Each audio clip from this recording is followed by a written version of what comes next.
জাকির ভাই, আমার প্রশ্নটা বায়াত নিয়ে। বায়াত নেওয়া কতখানি গুরুত্বপূর্ণ, আহ, আর সেটা কি এখনকার দিনেও প্রযোজ্য যে সময় কোনো খেলাফত নেই?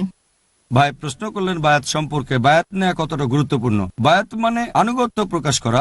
আর পবিত্রকরণ বলছে সূরা মুমতাহিনা অধ্যায় নম্বর 60 আয়াত 12, হে নবী, যখন মুমিন নারীরা তোমার কাছে এসে আনুগত্যের শপথ করে, সূরা মুমতাহিনা অধ্যায় 60 আয়াত 12, এটা হলো বায়াত। তাহলে আমরা বুঝতে পারছি যে ইসলাম ধর্মে যদি খিলাফতের শাসন থাকতো, আর সেটাই সঠিক নিয়ম, খিলাফত থাকলে প্রত্যেক মুসলিমের বায়াত নেওয়া উচিত ছিল খলিফার কাছে। যদি কোনো খলিফা থাকে তাহলে খলিফাকে মেনে চলতে হবে, সব নিয়মকানুন মেনে চলতে হবে। তবে দুর্ভাগ্যজনকভাবে এখন কোনো খিলাফত নেই। যদি থাকতো তাহলে বাধ্যতামূলক। আমরা নবীর কাছে একটা বায়াত নিয়েছি, তিনি আল্লাহ সুবহানাহু ওয়া তাআলার সর্বশেষ ও চূড়ান্ত রাসূল, আর এটা খলিফার কাছে।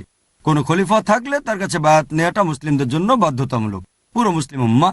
দুর্ভাগ্যজনকভাবে এখন কোনো খিলাফত নেই। কিছু মানুষ আবার খিলাফত ফিরিয়ে আনার চেষ্টা করছেন, তবে খিলাফত থাকলে বায়াত নেওয়া বাধ্যতামূলক। বায়াত বিভিন্ন লেভেলের আছে। আপনি জিজ্ঞেস করেছেন খলিফার কাছে বায়াতের ব্যাপারে। নবীর কাছে বায়াত যেটা, সেটা আমরা সবাই নিয়েছি। লা ইলাহা ইল্লাল্লাহ মুহাম্মাদুর রাসূলুল্লাহ, আল্লাহ ব্যতীত উপাস্য নেই, মুহাম্মদ সাল্লাল্লাহু আলাইহি ওয়াসাল্লাম আল্লাহর রাসূল, এটা সবাই মানি।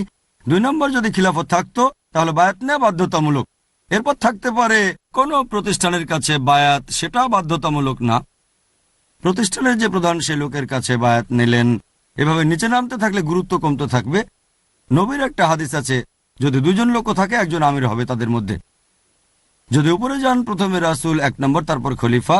এরপর খলিফা যদি কাউকে নিয়োগ দেন তাহলে তার কাছে বায়াত নিতে পারেন। নবী সবার উপরে, নবী কাউকে নিয়োগ দিলেন বা খলিফা কাউকে নিয়োগ দিলেন, এরা আসবে পরের লেভেলে। নবী নিয়োগ দিলেন বা খলিফা নিয়োগ দিলেন যে এই লোক হচ্ছে আমার প্রতিনিধি, এটা হবে 3 নম্বর গুরুত্বপূর্ণ।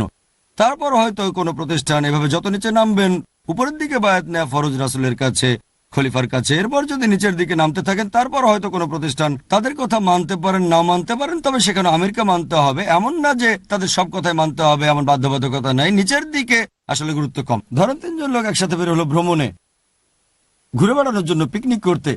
সেখানেও ঠিক করতে পারেন একজন আমির। যদি তাকে না মানেন, হয়তো সে কম জানে, এটা সম্পূর্ণ আলাদা একটা ব্যাপার। এখানে লেভেলটাই একরকম না। সেখানে আমিরের কাছে বায়াত নিচ্ছেন না, তবে ঠিক করবেন একজন আমির। যখন আমির ঠিক করবেন তখন মানছেন সে আপনাদের প্রধান। হয়তো খলিফার মতো করে তার কাছে বায়াত নেবেন না, তবে আমির ঠিক করবেন। আর এই ব্যাপারটাও এক এক লেভেলে এক এক রকম হবে। মুসলিম হিসেবে রাসূলের কাছে সবাই বায়াত নেবে, খলিফার কাছ থেকেও বায়াত নেবে। নিচের দিকে গেলে গুরুত্ব কমতে থাকবে। আর এখন দুর্ভাগ্যজনকভাবে কোনো খিলাফত নেই, তবে আসলে বায়াত নেওয়াটা বাধ্যতামূলক। আশা করি উত্তরটা পেয়েছেন।